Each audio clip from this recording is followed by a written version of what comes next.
This show is produced by the Hartman Media Company. For more information and links to all our great podcasts, visit hartmanmedia.com. Hey, Jason, just wanted to send you a quick message of gratitude. I'm so grateful that I got into the game and got in with properties that make sense because the rent income keeps coming in. So thank you. Glad we connected, and I'm glad to be in the income property game instead of the Wall Street game for my future. Welcome to the Creating Wealth Show with Jason Hartman. You're about to learn a new slant on investing, some exciting techniques, and fresh new approaches to the world's most historically proven asset class that will enable you to create more wealth and freedom than you ever thought possible. Jason is a genuine self-made multimillionaire who's actually been there and done it. He's a successful investor, lender, developer, and entrepreneur who's owned properties in 11 states, had hundreds of tenants, and been involved in thousands of real estate transactions. This program will help you follow in Jason's footsteps on the road to your financial independence day. You really can do it. And now, here's your host, Jason Hartman, with the complete solution for real estate investors. Welcome to episode 1937. Thank you for joining me today. And let me start off by offending some people. Well, that'll be with the quote that you see on the screen. And that is a great quote. I stated this one for a long, long time, but I thought of it again today and thought I'd share it with you again. In times of universal deceit, telling the truth is a revolutionary act. George Orwell, not his real name, of course, but he wrote that right around 1948 when he wrote the book 1984, interestingly. And with these Twitter files, that is certainly the truth, isn't it? The government paying money to suppress our free speech rights. Absolutely unbelievable, folks. It's unbelievable. But hey, we got a bunch of real estate stuff to cover today, so I won't go on a tangent. And our guest today, I think you'll really enjoy him.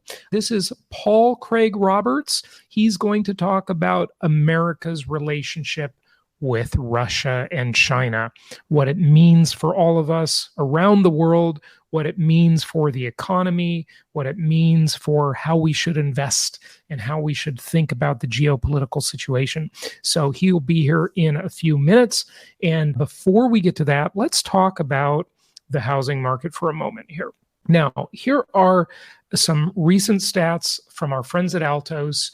And it shows here that we have 48,000 new listings that came on the market. Basically, they do these stats every single week. Okay, so this is very current information. 48,000 new listings, but that's 28% fewer than last year. And if you're watching this on video, you can see the chart. You can see that there is this incredible shortage of inventory. I mean, I keep beating that drum, but I just got to make people understand. So that's the supply side of the equation. And back to Ronald Reagan, Reaganomics talked about what? Supply side economics. You heard that one a lot, right? As you study economic history, or if you were alive during the Reagan era, supply side economics, trickle down economics. We heard all of these terms over and over again in our looking at the past and looking at the way the economy has been managed at various times. But that's the supply side. What about the demand side? Okay, well, this is total single family homes that have pending contracts and the number of new contracts every week. We're not going into this too much on our other episodes before this. Mostly, we're just looking at the overall inventory. But of course, we need to consider both sides of the equation. And I will say that because of the seasonal nature of real estate, it is a little bit hard to evaluate things right now because of seasonality. When we get about a month forward, or a little less than a month forward even, before Empowered Investor Live, we are going to have a better read on the market. And I don't really mean just from the numbers. I also mean the soft side of the equation, and that is the vibe. Yeah, I know. Hey, Jason, that doesn't sound very analytical or very precise. No, it doesn't. I admit that, but it is meaningful. Just the vibe of the market. What is going on? What are people thinking? What's the psychology? What does it feel like? You can't just do it all from data. A lot of this comes from instinct, visceral gut instinct, right? That just after doing this as long as I have, and that's longer than I care to admit, it really, you do get a feel for it. You really do get a feel for it. So a lot more coming up there. But in terms of the pending contracts, so this is where people are conflating issues and making a lot of mistakes right now. Because what they're reading is so misleading in the news media. They're conflating two things that do not go together. They're like oil and vinegar, right? Well, no, those do go together actually, right? Okay, so better example, oil and water, those don't go together, right? Those separate. All right, so with these two things, we see sales volume down. Sales volume is very, very bad in terms of looking at a market like California, right? These cyclical markets that we would never recommend investing in. But I heard a stat recently saying sales are down 37%. So if you are in the real estate business in California, or that's pretty much true of all the cyclical markets, not so true for the linear markets that we like, but the cyclical market's definitely true, right? So if you're in one of those cyclical markets, and you are in the real estate business or some tangentially related industry, mortgage, title, escrow, just a lot of people in the legal profession, right, that are involved in real estate transactions, home improvement, appliances, paint, any of these things, right? This all is related to the housing market. So they're all feeling it. And that definitely ripples throughout the economy. No question about it. But it's not like it's that big a share of the economy. I mean, it's not the energy industry. It's not a whole bunch of other industries, right? That's just housing. But it's a big deal. It's certainly not everything. But there is a ripple effect from it. Just we need to be mindful of that. So when we look at the pending contracts, and why are we looking at the pending contracts? Because they give us a more immediate read on things. If we wait until a transaction closes and records, I've talked to you a lot over the years about how real estate statistics lag. When you're looking at most real estate data and you're trying to form an impression of how the market is doing, you're looking at data that is really 3 to even 5 months behind because that property was sold, it's under contract, the deal closed. Okay, so go 45, 60 days there, maybe longer if there's any construction involved, or maybe just longer because of the way they negotiated the deal. And then it has to record at the county recorder's office, and then that data needs to be reported. So very big lag time, and that can make for a lot of false impressions. So the pending sales, even though they could fall through, the deals could fall through, are valuable to just get a more immediate read on the market. So 282,000 single-family homes have pending contracts, and that is 35% fewer than last year. But let's look back at the supply side, and we have 48,000 new listings, but that is 28% fewer than last year. So we have 28% fewer new properties coming on the market. We already know the amount of inventory out there is already extremely low, less than half of what it should be to be quote unquote normal. And we have a lot less coming on the market, but also have a lot less selling. Now, you've heard me make that comparison to a sink. Think of a sink in your bathroom or your kitchen or whatever, right? So you've got the faucet, and the faucet represents the new listings coming onto the market. So if you're looking at the chart, that's down 28%. You cut the water supply by 28% on the amount of water coming out. And you've got less than 50% water in the sink. That's the existing inventory, right? That's down by more than half of what it should be to be normal. So the sink is less than half full. And then you've got less going down the drain. The drain isn't open completely. And down the drain is actually good in the real estate comparison here because that's the sales. The faucet is the new inventory, the new listings coming on the market. The existing inventory is the water that's presently in the sink. And the drain represents the properties that are selling and going under contract. So all of it is down. All three components. There's less inventory coming on the market. There's less water in the sink, existing inventory, and there's less going out the drain, selling, going under contract. So it's down, down, down all the way around. But what does that mean for prices and rents? See, no one's ever talking about what does it mean for rents.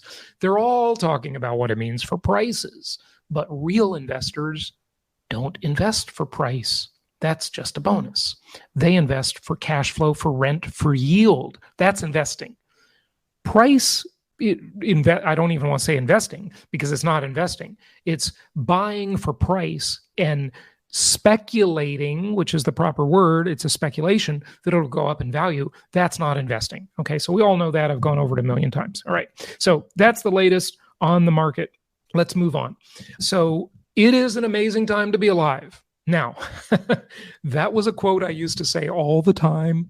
We even printed it on a bunch of our swag, and we're going to be giving out some swag at Empowered Investor Live in Scottsdale, of course. And I've said that for many, many years. It's an amazing time to be alive. But I haven't said it much lately. I know you're wondering, did Jason just lose his optimism? Well, with COVID and the thought police and the Ministry of Truth and the censorship, yeah, I've been pretty upset about things. and so I have not said that famous quote so much. It's an amazing time to be alive. But boy, this one gives me hope. You all probably heard about it on the news just recently about the breakthrough. Now, we talked about this before, how Lockheed had a patent on a nuclear fusion reactor. This is the good kind that leaves no waste. This is what we have not been able to achieve until last week at Lawrence Livermore Laboratories, right? And this is the way the sun operates, right? So this is awesome. This is awesome. And what scientists couldn't do is they couldn't ever, if you look at history, what was it, like a little over 100 years ago, I think, there was this big endeavor. Everybody was trying to invent something. And what was it called? It was called the perpetual motion machine, because motion is equal to energy. Just ask Albert Einstein, okay? So motion is energy. And no one could make a perpetual motion machine. The motion, regardless of how you tried to make a device, would always eventually stop. It could never be perpetual. If it was a flywheel, yeah, you could get some leverage, you could use gearing, you could do all kinds of stuff, but you could never get more energy out than you put in. Until last week. That was the first time humanity ever achieved this in a stable manner. Now, there are nuclear bombs and all that kind of stuff, but that's not what we're talking about. We're talking about stability. That's not stable, clearly, right? In fact, the whole point of it is to be unstable, to destroy things. But this is very difficult to do. And they got a little bit more energy out, I think.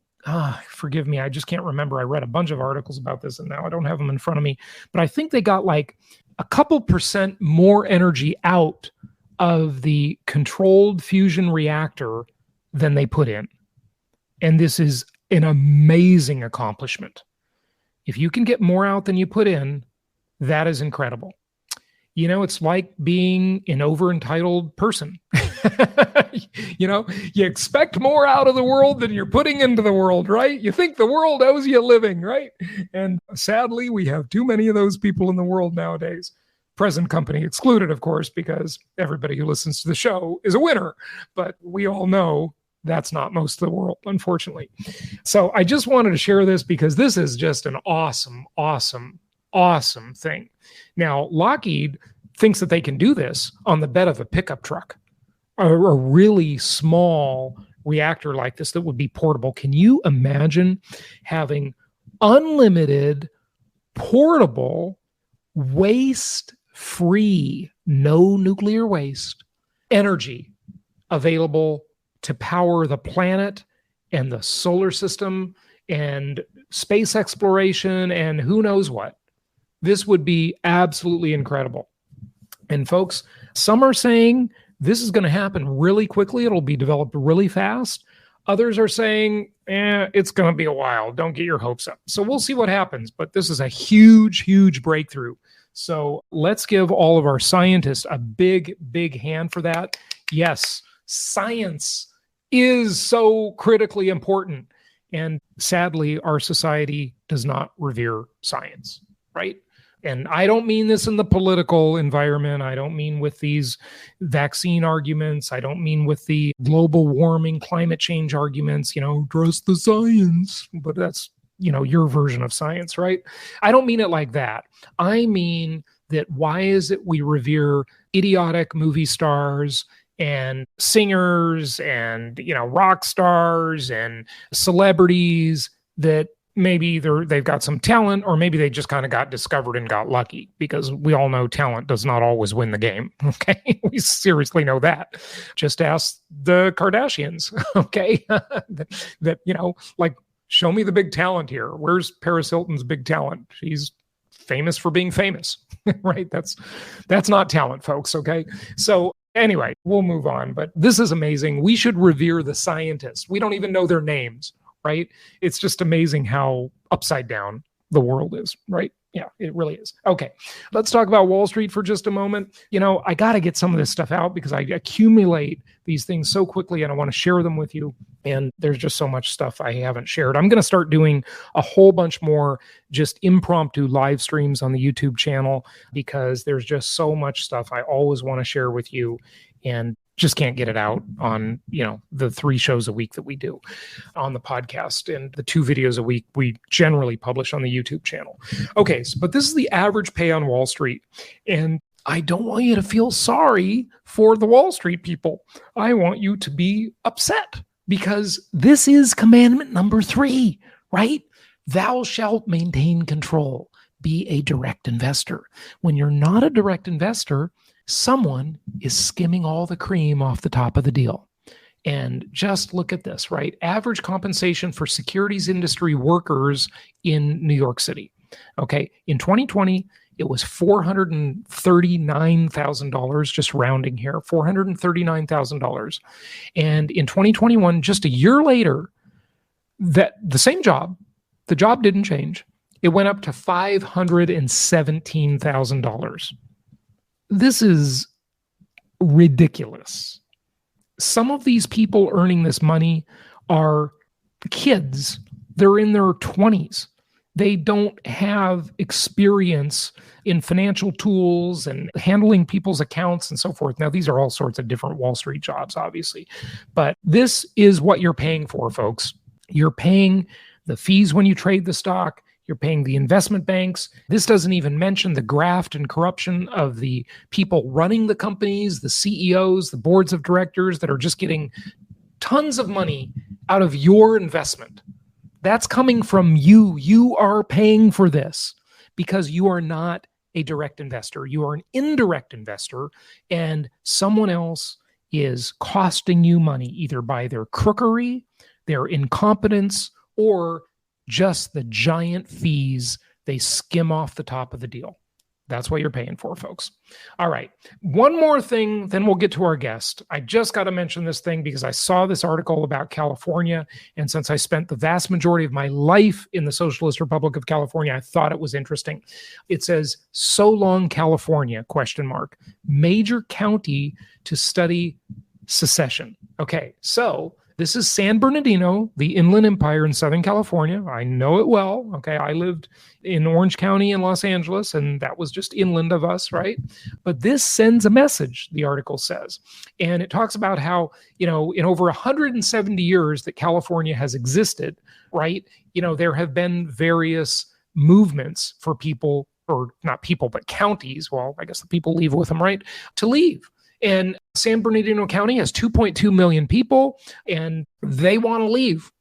They want to, I guess, be part of Arizona or Nevada, or I don't know, be their own state or what. But, they're just fed up. They're fed up. They're fed up with the politics in California. It's just such an absolute disaster. So we'll see where that goes. It probably won't go anywhere. But look at this. There have been more than 220 failed attempts to dismantle the state into as many as 6 smaller states, according to the California State Library. And, I think it would actually be a really good idea if California would split into at least 2, if not 3 states. Because then people could vote with their feet and, they'd have different governments. They'd have more of a free market, right? Maybe Southern California would be more conservative and Northern California would be more liberal. And people could vote with their feet and go where they want to go. But they could still be in California. They could have that coastline. I mean, California is a beautiful, gorgeous state, obviously. But the politics are absolute disaster. It's beyond comprehension. And I know some of you listening, we've got listeners in Myanmar, in Angola, like all over the world. Why do we care about California? I'll tell you why you care. It's 40 million people. It's the 6th largest economy in the world. If it were a country, it's a big deal. Now, it did not get that way because of its current politics. It got that way because of its former politics and its natural resources and its access to the Pacific Rim and many other factors. What always happens in the cycle of societies and countries and so on and so forth is they start out being great, and then they get to the point where they just screw that up because of their prosperity. And that's what always, always, always happens. Anyway, so let's get to our guest, Paul Craig Roberts. But be sure, if you haven't done so already, go get your tickets for Empowered Investor Live. Just go to jasonhartman.com, get your tickets. We are almost sold out. So be sure to get your tickets for Empowered Investor Live at the end of January in Scottsdale. It's going to be a fantastic conference. We have so many great speakers, and we definitely want to see you there. And make sure you get a ticket before it sells out. We are getting fairly close to selling out. So jasonhartman.com for your tickets there, or anything else you need. And let's jump over to our guest, Paul Craig Roberts. And let me say one more thing that may be offensive in this PC world we live in. But for those of you who celebrate it, Merry Christmas. Yes, I know those are controversial words, so I apologize if anybody feels left out. Sorry. Happy holidays to all the rest, okay? So anyway, let's get to our guest, Paul Craig Roberts. Let's talk about America's relationship with Russia and China. It's my pleasure to welcome Paul Craig Roberts to the show. He is a nationally syndicated columnist for Creators Syndicate and former Assistant Secretary of the Treasury in the Reagan administration. He's co-founder of Reaganomics and former editor and columnist for the Wall Street Journal, Business Week, Scripps Howard News Service, and author of How America Was Lost, From 9/11 to the Police/Welfare State, and The Tyranny of Good Intentions, How Prosecutors and Law Enforcement Are Trampling the Constitution in the Name of Justice. These are all very interesting topics. Paul Craig Roberts, welcome to the show. How are you? Just fine, thank you. Yeah, it's good to have you. Where are you located? Are you in Washington by chance? Oh, no, I've left Washington. You're not in the belly of the beast anymore. Part of the year in the Gulf of Mexico and part of the year in the Blue Ridge Mountains. Fantastic. Oh, that's a beautiful area. Blue Ridge Mountains are gorgeous. Well, good. I don't know exactly where to start, but I would definitely like to talk about the economy and most notably maybe Russia.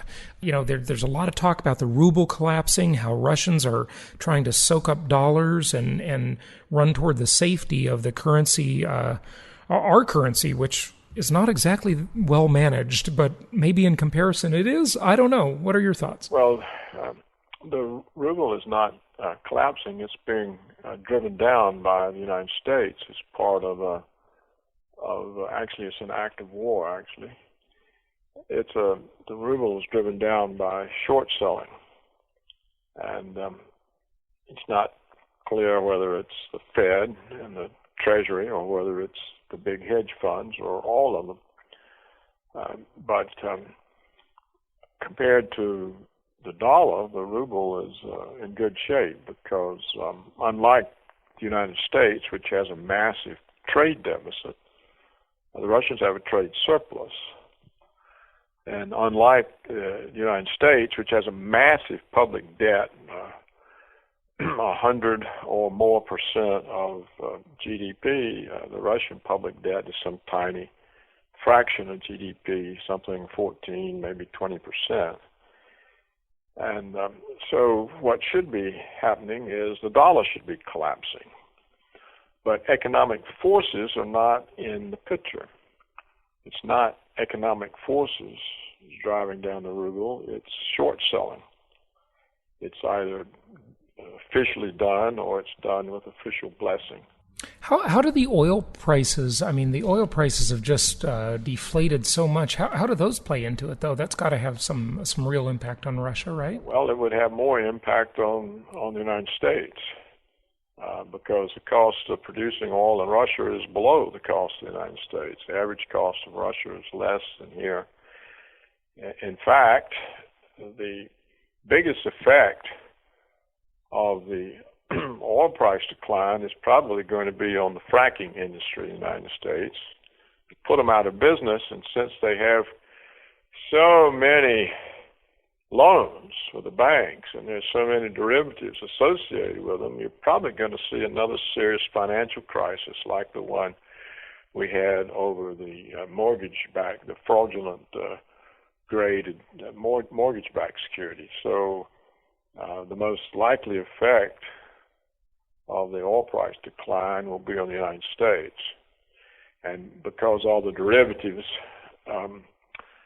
are interrelated with the European banking system, you may see bank crisis throughout the Western world. So I don't think it's of any specific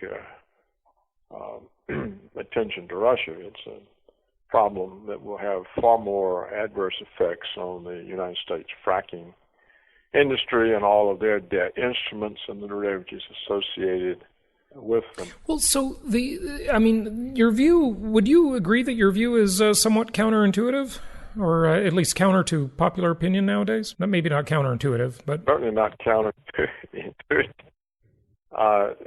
There's no such thing. It's popular opinion. You mean the propaganda that comes out? If you want to call it that, sure. The lies. Yeah. The lies comes out of Washington and the financial press. Yeah, well, all they do is lie.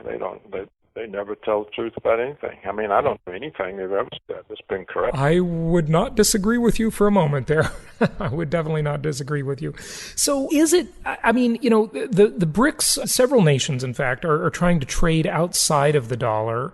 And, that reserve currency advantage that America enjoys is a huge advantage because we can wantonly print and do all kinds of things to take advantage of the system. Do you think that will last, or do you think the reserve currency status will go away? I think it's on the verge of being overturned, mainly for two reasons. One is the quantitative easing created so many new dollars that weren't matched by the output of goods and services, that the value of the dollar is no longer tenable. It's held up, of course, by the pressure the United States is able to put on the Bank of Japan to print money even quicker than Washington, and on the European Central Bank to print in order to support the sovereign debt so that the European banks don't go belly up. So it's all the printing of fiat currencies that protects the dollar's exchange rate because everyone else is printing, even the Swiss. But but of course the Russians are not printing. So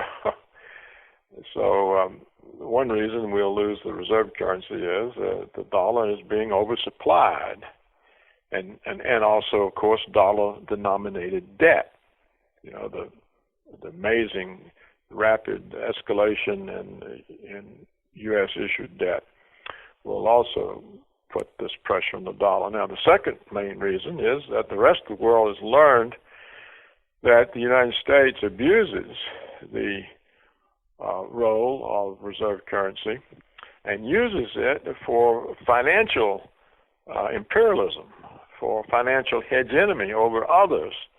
And the rest of the world is learning from the examples of Iran and Russia that the United States illegally uses the reserve currency status of the dollar to impose sanctions, to threaten people's exclusion from the SWIFT clearing system, to interfere with their currency, to interfere with their access to foreign credit.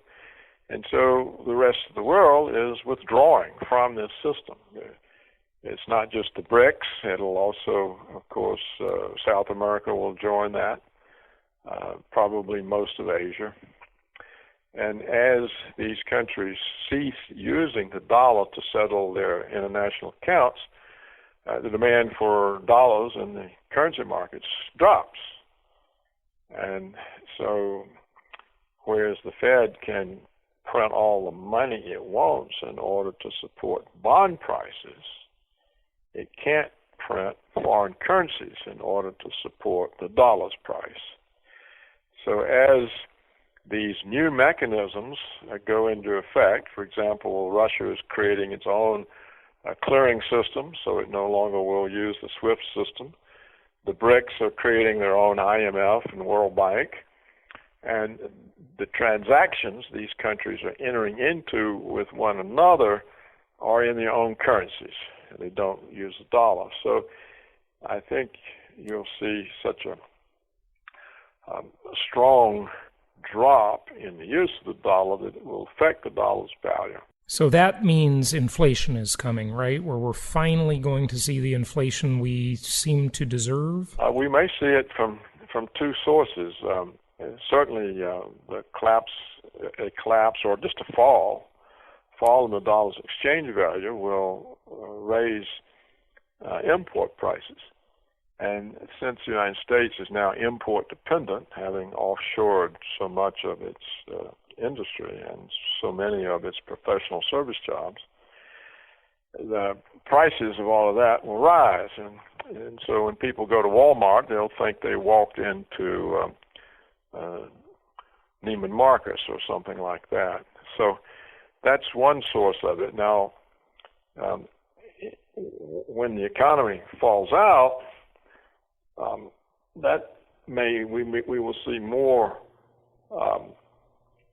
money creation. They'll try to stuff the money into the economy. You know, so far we've had a situation where the money that the Fed created with quantitative easing has been hung up in the banking system. The question is, when will that hit the street, if you will? Well, it's hung up in the banking system, and it's not hitting the street because the banks are in such bad situation. They can't lend, and because the consumers are so heavily in debt, they really can't borrow. But when you start seeing a substantial increase in the current recession, things start worsening rapidly, then there'll be efforts to stuff money into the economy beyond the banking system. So you would have a second form of inflation. That would be the ordinary price inflation from domestic money creation. So you got both sources of inflation could hit. Okay, so aren't you, though, Paul, presupposing that the U.S. will just kind of sit by and let this happen? And I mean, I understand that they can't necessarily do anything about it from a monetary standpoint directly, because, like you said, they can't prop up the value of the dollar vis-a-vis foreign currencies, right? But they can have sanctions, acts of war, all kinds of ugly things that are not fair or ethical. But the fact is, the world's a tough place. I mean, it's going to be tough for Americans. It's going to be tough for Washington. Yeah, look, what the morons in Washington have succeeded in doing is creating a strategic alliance between Russia and China. Yeah, that's a good point. They've now Washington may be full of itself, but if it thinks it can take on that, it's going to get its ass kicked from one end of the world to the other. And at any time, the Russians or the Chinese can basically destroy our economy. How can they do that though? Because we're their customer. Well, especially China. You know, I mean, we're far and away their biggest customer. Why would they want to destroy us? Why would they care about that? If you're trying to hurt a country, they don't. It's a lot cheaper for them to destroy us and lose a few customers than to go to war. Well, compared to going to war, I agree with you. But compared to just having inflation, the customer business doesn't bother them in the least. Look, what can the Russians do? Well, suppose they say, look, maybe they tell Europe, look, since you're mucking around with our currency for political reasons, we don't think we're going to pay you the loans that come due in 2015. So what do you think that would do to Europe? So those banks are so thinly capitalized. One of the banks, it's 62% of its capital is tied up in a loan to Russia. So all Russia's got to do is say, well, we're not really going to default, but since you're beating up our currency, we think we'll have to wait until the ruble recovers before we pay you.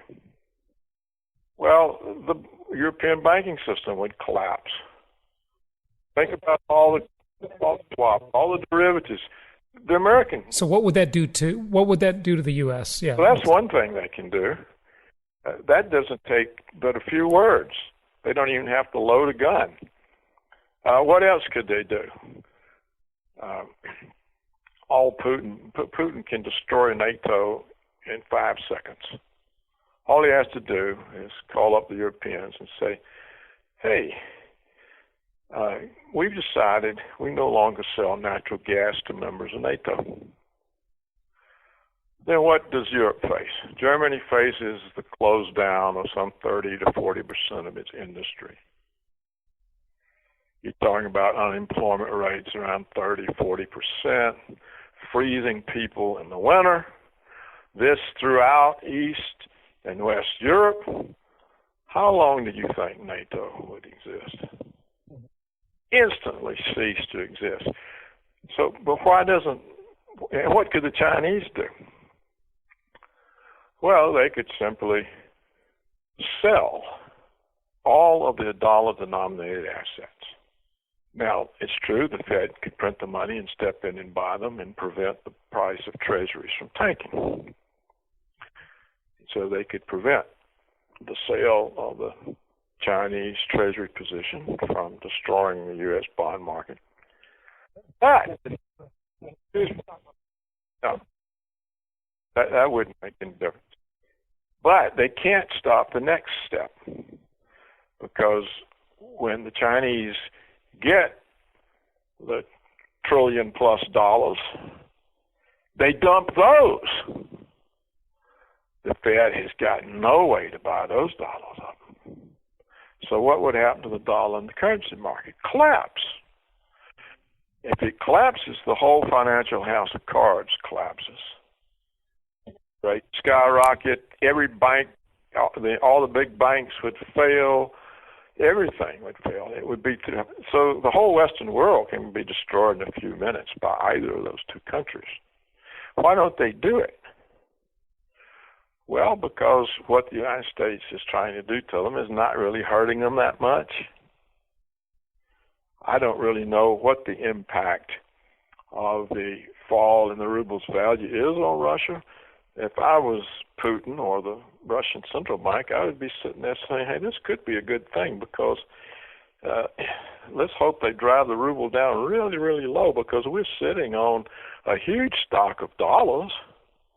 And we can buy up all the rubles at practically no cost and get them out of the foreign exchange markets, and then they can't bother our currency anymore.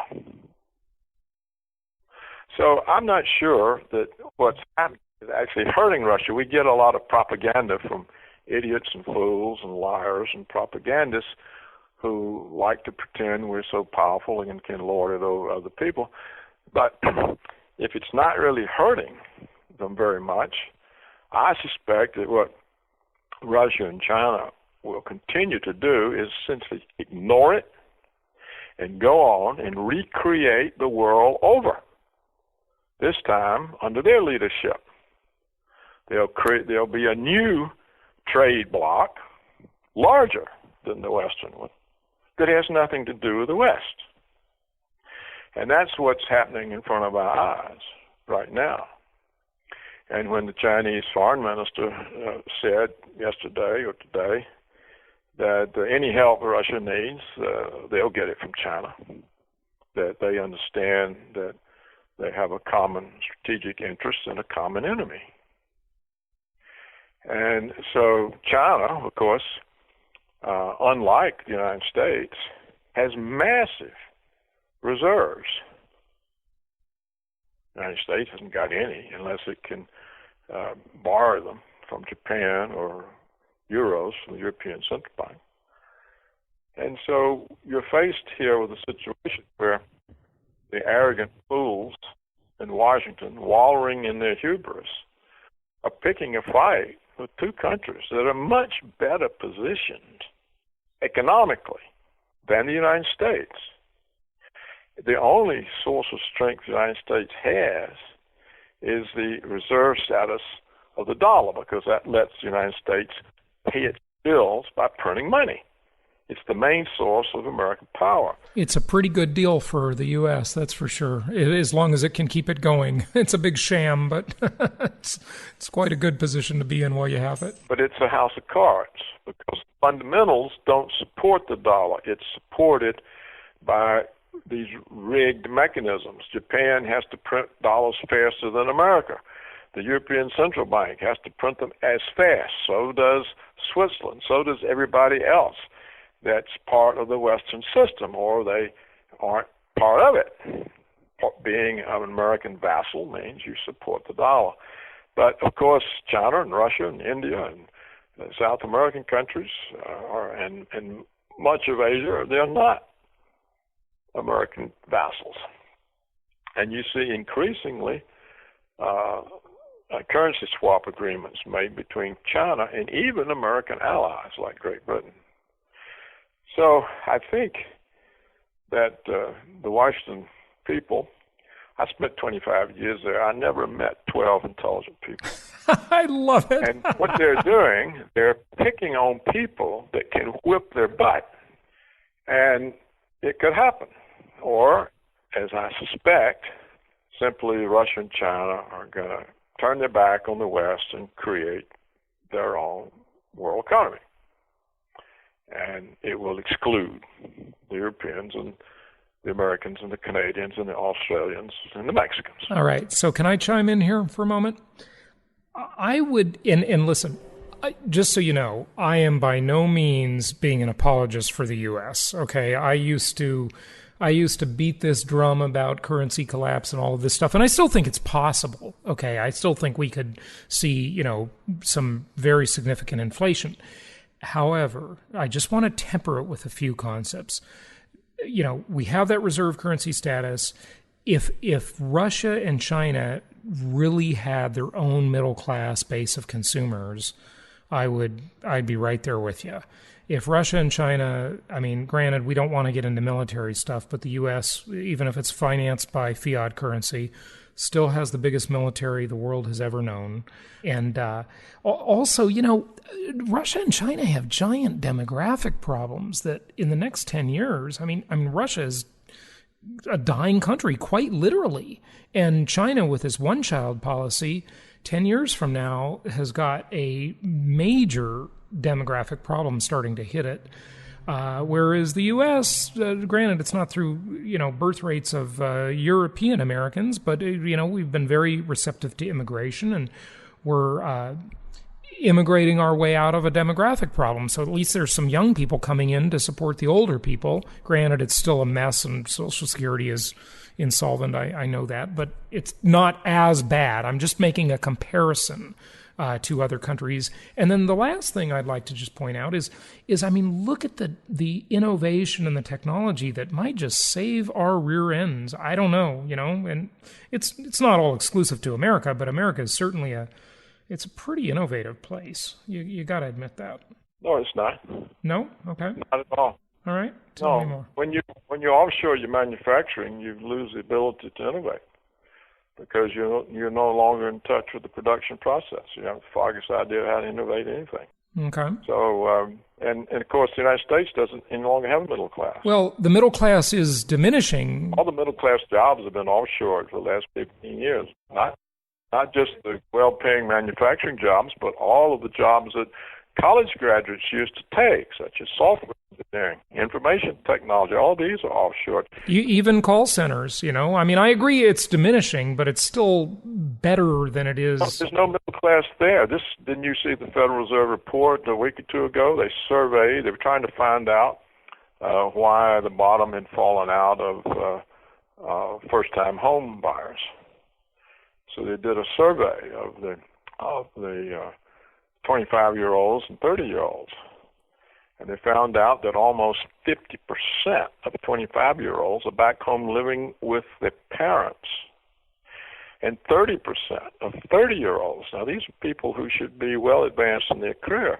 30% of 30-year-olds are back home living with their parents. And why is this? Because they cannot get jobs that pay enough for them to have an independent household. So if you've got, I think the figure was 47 or 48% of 25-year-olds, and many of these are college graduates with extensive student loans.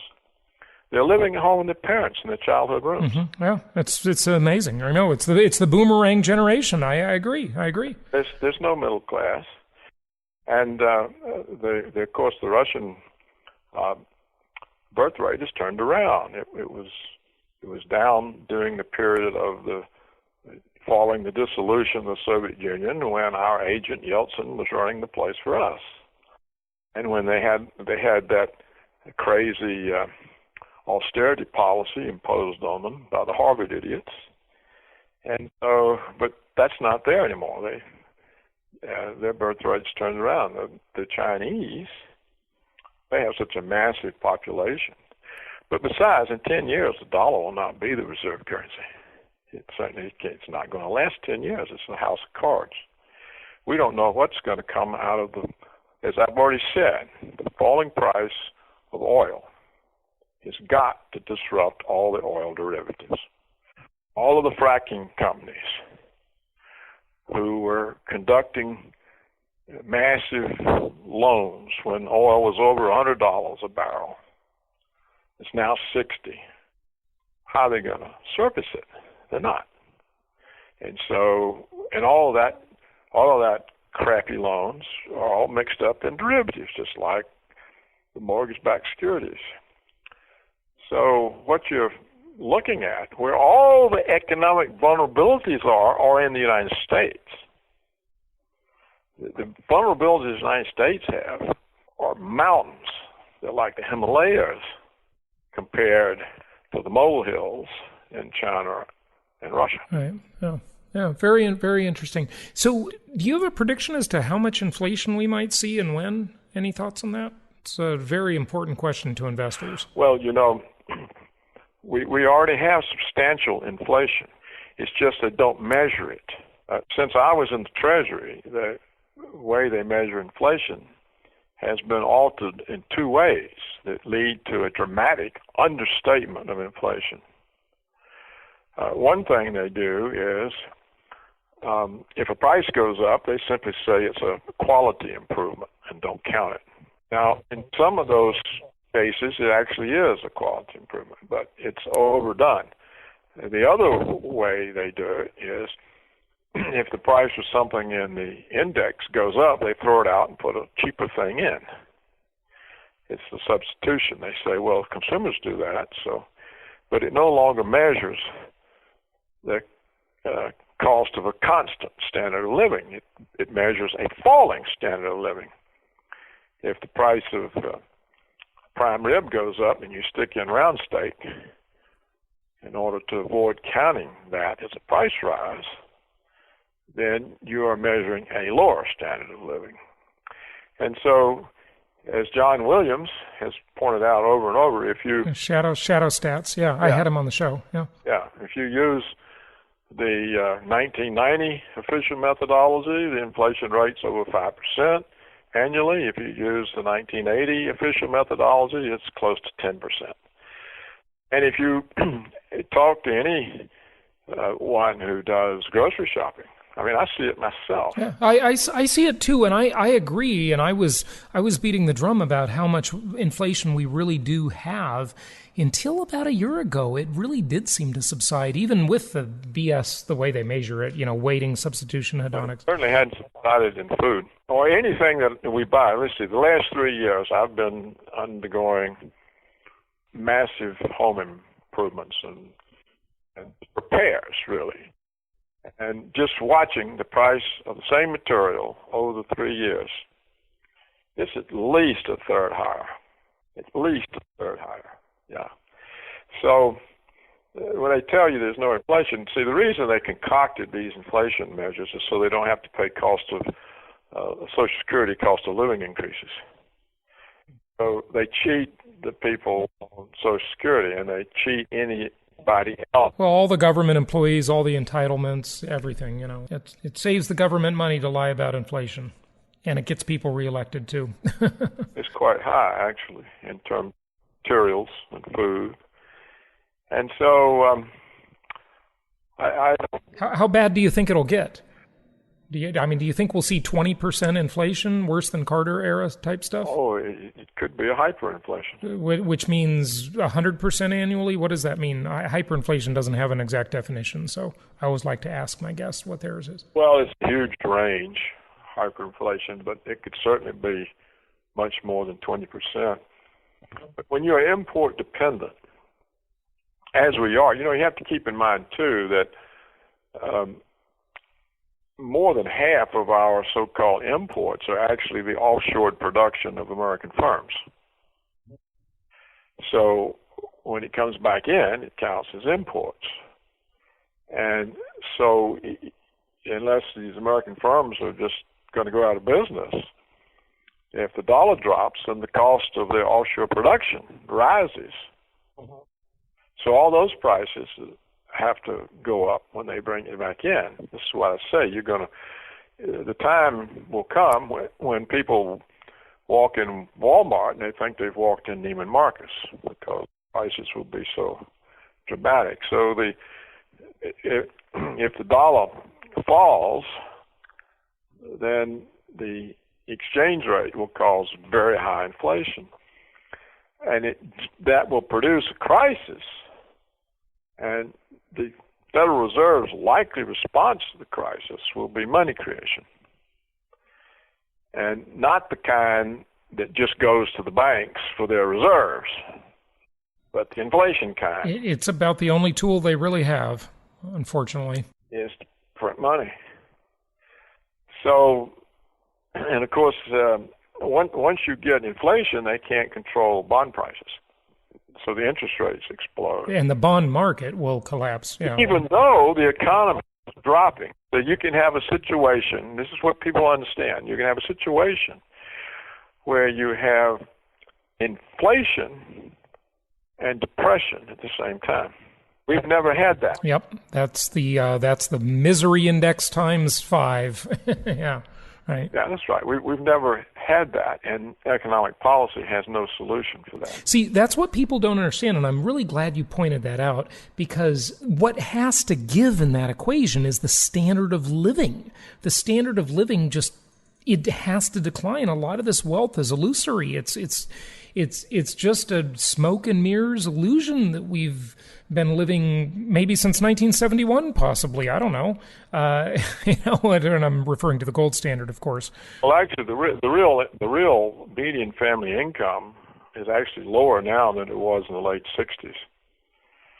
So people are already suffering, and we have a record percentage of the population on food stamps.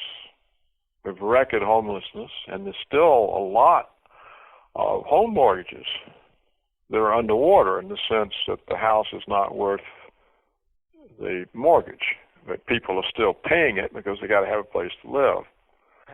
So there's plenty of room for a lot of suffering, more suffering. And and of course the wealth of the so-called 1% is paper. And when this hits, all these paper assets, they drop like a stone too. So all the billionaires will disappear as well. So it's not, in my opinion, a hopeful outlook, and I think it's very foolish of Washington to be picking fights with the Russians and the Chinese. And it's very foolish of Washington to be convincing these two well-armed nuclear countries that Washington is their enemy. Now, the so-called American military, it's not clear that it's all that good either. We fought for 13 years in Afghanistan against a few thousand lightly armed Taliban, and we weren't able to win. We were in Iraq 8 years, and we weren't able to win. And not long ago, we sent one of our newest super-duper missile ships into the Black Sea and stationed it right there near the Russian naval base in Crimea to show what a powerful technological marvel we were. And the Russians flew one jet fighter over it, and every communication system in the ship went down. So the notion that we have all of this is just propaganda from the military complex that wants the money. And it wasn't long ago when we were prancing around that the Chinese sent up a missile and blew one of their own satellites out of space. So that told us they can make us blind whenever they want to. So this notion that we have some kind of military superiority, it's nonsense. And if the United States has no possibility of invading Russia or China, if we were to invade Russia or China, the whole army would be destroyed. So the war that they're headed toward is nuclear, and there's no winner of that. Nobody wins. No, there's certainly no winner of that. Oh, okay. So, Paul, what is the solution? I mean, you've done a great job outlining the problem. I mean, what should we be doing? We should curtail our spending. We should not pick fights with big enemies like that, or anybody for that matter. We can't get out of this mess with curtailing our spending and raising taxes. We're just too far in the hole, aren't we? I mean, it seems like the only way out is to inflate. It's the only question is whether that is severe or moderate. That's what they've been trying to do, but because they believe in the Phillips curve. They believe that if you want economic growth, you have to pay for it with inflation. Right. And as long as the GDP is increasing and the population is increasing proportionately, that isn't the end of the world. But that's not happening, is it? That's right. If it was, you wouldn't see declines in real median family income. So, no, you can't grow an economy without growth in income or credit. And Greenspan used up the credit. He substituted the growth in credit for the missing growth in income with his real estate boom. And in other words, the low interest rates drove up housing prices so people could refinance their mortgages and spend the equity, and that kept the economy going during the Greenspan era. And before that, he did it with the stock market. It's like they moved from bubble to bubble. These people, it's just ridiculous, And Bernanke, same deal. I don't know. We'll see what Janet Yellen's like, but it's all bubble now. The stocks. There's no basis for the stock values. The largest purchases of stock are the companies buying back their own shares the main source of profits is layoffs. There's no retail sales supporting anything. And so the whole thing, as I've said over and over, is a house of cards standing on the dollar, which itself is a house.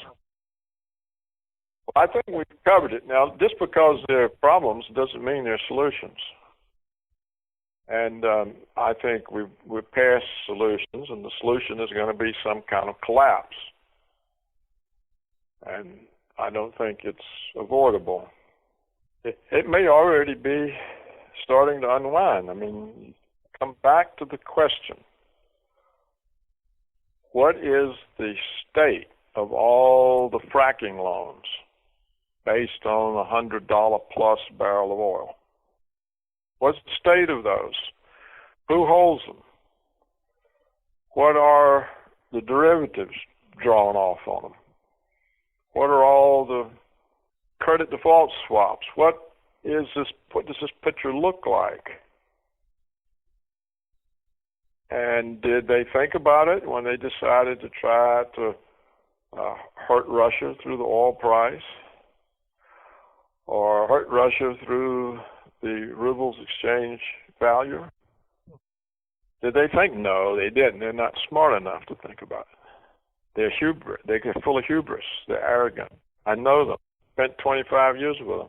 To beat myself, I never met 12 intelligent people in Washington. I love that. And I think you're probably right. Well, I think we've covered it. I need to go now.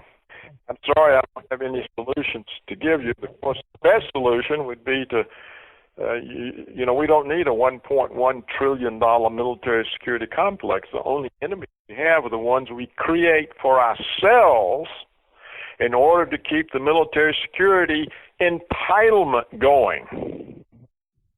It'd be cheaper just to give them a share of the budget and not even have them make the weapons. That would be a lot safer than having to go around starting wars so that we can take the taxpayers' money to give to the military security complex, which we don't need. All the enemies we have, we create.